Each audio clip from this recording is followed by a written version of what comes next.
Desember 2020 kita memiliki hajatan akbar, yakni pemilihan calon kepala daerah. Ada yang menarik dalam pengistilahan calon kepala daerah, yakni mengapa menggunakan istilah kepala, mengapa tidak menggunakan istilah kaki, tangan, atau organ tubuh yang lain, atau istilah pemimpin, atau yang setara dengan pimpinan daerah. Ini merupakan sebuah simbol bahwa memilih calon kepala daerah berarti memilih berdasarkan isi kepalanya, bukan isi tasnya. Memilih calon kepala daerah menggunakan isi kepala kita, bukan karena sembako, apalagi sebungkus rokok. Kompetisi calon kepala daerah berarti pertarungan isi kepala, bukan bujuk rayu, janji, iming-iming, atau politik uang. Kepala adalah pusat kontrol, pengendali, pusat kesadaran, pusat perilaku manusia.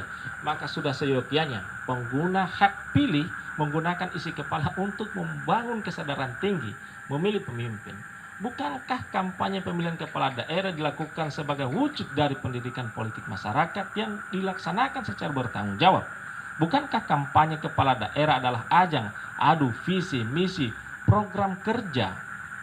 Semua ini adalah kerja mulia yang terasah dari akal pikiran manusia. Maka sejatinya pemilihan kepala daerah adalah pemilihan dan pemilihan isi kepala calon kepala daerah.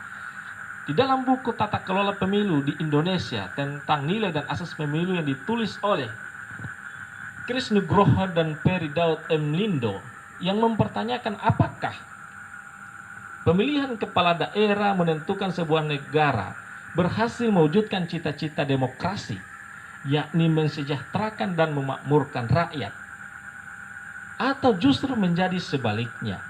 Tentu keraguan ini akan tuntas kita jawab apabila antara pemilih dan dipilih menggunakan isi kepalanya untuk merawat demokrasi ini. Sebab tanpa ada kepala, apa artinya tubuh ini? Kejahatan pemilihan adalah musuh kita bersama. Laporkan Bawaslu tindaki, Bawaslu daki meski tidak bertapak kaki. Aturan kepemiluan bukan bertujuan menghukumi, apalagi mencari-cari kesalahan masyarakat sebagai pemilik kedaulatan di negeri ini. Bukan juga menghalang-halangi para pencari rizki di era pilkada. Bawaslu hanya mengawal, menjaga, bahkan sampai memaksa keadaan agar bisa tunduk pada asas pemilu yang berintegritas. Badan Pengawas Pemilu sangat fokus dan serius dan untuk merawat demokrasi pemilihan kepala daerah. Mungkin satu-satunya persoalan kebutuhan dasar manusia atau kebutuhan untuk mendapatkan pemimpin yang serius melibatkan banyak sekali lembaga hanya persoalan pemilihan kepala daerah. Mulai dari ada bawahnya Bawaslu, Bawaslu Kabupaten Kota Provinsi sampai RI, KPU Kabupaten Kota Provinsi sampai RI, Polres, Polda, sampai Polri, Kejaksaan Negeri, Kejaksaan Tinggi, Kejaksaan Agung, Pengadilan Negeri, Pengadilan Tinggi, Mahkamah Agung, Mahkamah Konstitusi, Dewan Pers, Dewan Kehormatan Penyelenggara Pemilu, Komisi Aparatur Sipil Negara, dan lain sebagainya.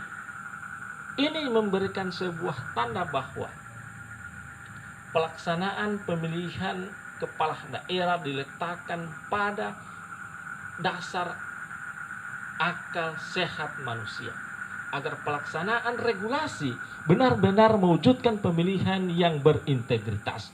Butuh komitmen yang sangat tinggi dan kesadaran tinggi agar pelaksanaan pilkada ini terlaksana secara sukses. Kami selalu berdoa, kami selalu mensupport, kami selalu mendukung kepada teman-teman pengawas pemilihan umum, Badan Pengawas Pemilihan Umum agar bisa melaksanakan pengawasan pemilihan kepala daerah dengan baik. Bersama rakyat awasi pemilu, bersama Bawaslu.